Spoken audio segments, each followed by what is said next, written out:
Hello दोस्तों, मैं सूर्यकांत चौहान। आज मैं क्लास 10th चैप्टर 7.2 के बारे में बात करने वाला हूं और मैं अभी बच्चों को ऑफलाइन 7.1 पढ़ा के आ रहा हूं, तो मुझे लगा कि 7.2 पढ़ा के उन बच्चों को भेज देना चाहिए ताकि वो 7.2 घर पे भी पढ़ सकें। आइए शुरू करते हैं। शुरू से करने से पहले मैं आपका बहुत बहुत स्वागत करता हूँ लर्न विद सूर्या सर में। और अगर आप इस चैनल को सब्सक्राइब नहीं किए हैं तो प्लीज़ सब्सक्राइब कर लीजिएगा।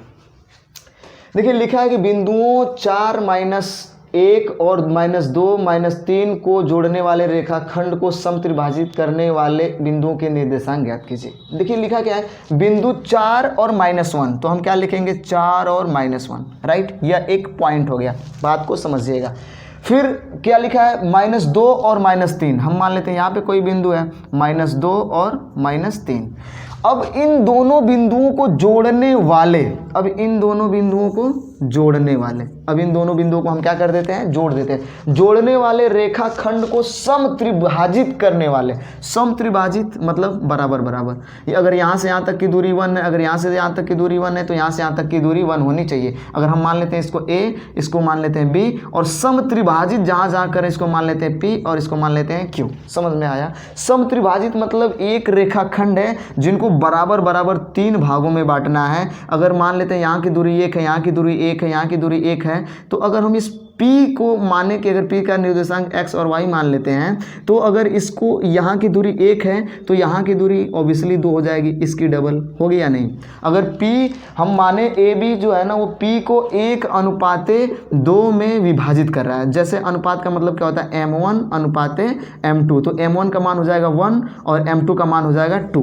बात समझ में आई कि P जो P है, AB बिंदु को M1:M2 में विभाजित करता है। अगर हम इसको मान लेते हैं x2 y2 है ना, और इसको मान लेते हैं x1 और y1 है ना, तो ये x1 y1 और हमारा एक फॉर्मूला होता है, जैसा कि हम यहाँ पे लिख देते हैं। अगर किसी भी x कोऑर्डिनेट निकालना हो तो हम उसका फॉर्मूला लिखते हैं कि m1 x2 + m2 x1 / m1 + m2। ये x कोऑर्डिनेट निकालने के लिए होता है, और y कोऑर्डिनेट निकालने के लिए क्या होता है, m1 y2 + m2 y1 बटे में m1 + m2। ये हमारे पास दो फॉर्मूलेज होते हैं x और y कोऑर्डिनेट निकालने के लिए। तो यही फॉर्मूले हम यहाँ पे अप्लाई करेंगे। सबसे पहले हम p का कोऑर्डिनेट निकालते हैं। तो p का कोऑर्डिनेट निकालने के लिए हमारे पास जैसा कि वो फॉर्मूला दिया है, तो m1 के प्लेस पे क्या लिखा हुआ है 1, तो हम यहाँ पे क्या लिख लेंगे 1 इंटू क्या है वो x2 के प्लेस पे क्या है -2, तो हम क्या लिख लेते हैं -2 प्लस,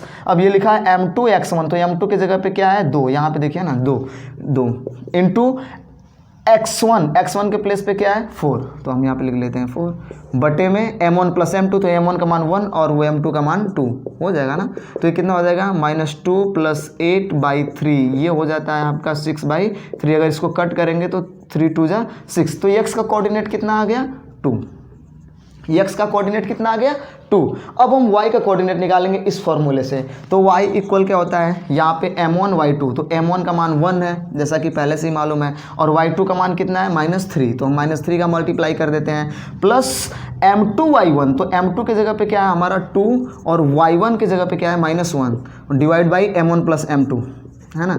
तो ये क्या हो जाएगा -3 - 2/3, तो ये कितना हो जाएगा -2 और -3 अगर हम करेंगे तो ये आ जाएगा आपका -5/3। ये आ जाएगा y कोऑर्डिनेट। समझ में आया। यहाँ पे m1 y2 m2 y1 / m1 + m2, तो क्या हो जाएगा 3 1 जा 3 और 2 1 जा 2, तो ये दोनों माइनस आ जाएंगे -3 और -2 और दोनों हो जाएंगे -5/3। तो हमारा y का कोऑर्डिनेट आ गया -5/3।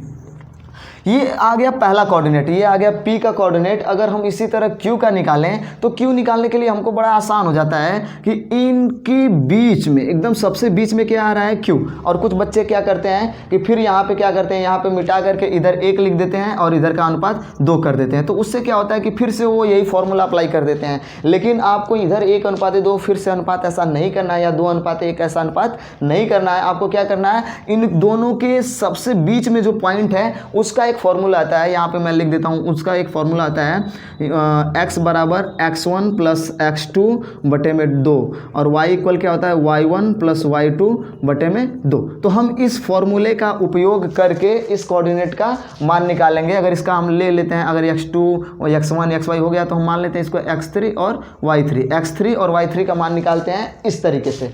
तो यहाँ पे क्या हो जाएगा x3 इक्वल, तो ये आ जाएगा x1 प्लस x2, ये आपका फॉर्मूला होता है x1 प्लस x2।